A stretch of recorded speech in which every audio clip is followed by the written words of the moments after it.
Steve Rankin, and we are Sweet Pea Farm.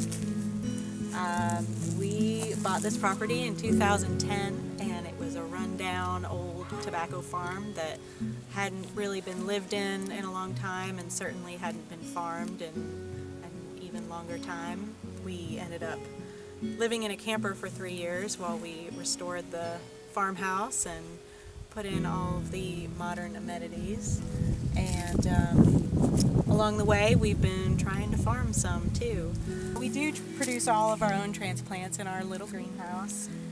We don't buy any transplants in, and I prefer to do that because sometimes you get plants that might have disease, and this way also I have complete control over the varieties. These are a yellow storage onion, which I personally can't live without. Here we've got some bok choy. You can see what a big difference the row cover makes for the flea beetles and for the size of the plants, actually. This bok choy was planted at the same time as this bok choy, and I ran a little bit short on row cover so you can see how bad the insect damage is on these. Here we've got some lacinato kale. This was planted probably about 2 weeks ago, and you can see it's gotten a pretty good jump in size even though it's been so cold. So the row cover really will help with that too. It'll just give it a little bit of protection. We've been trying to add a lot of organic matter back to the soil, which on a clay soil it'll actually help make the soil a little bit lighter, and it'll drain a little bit better.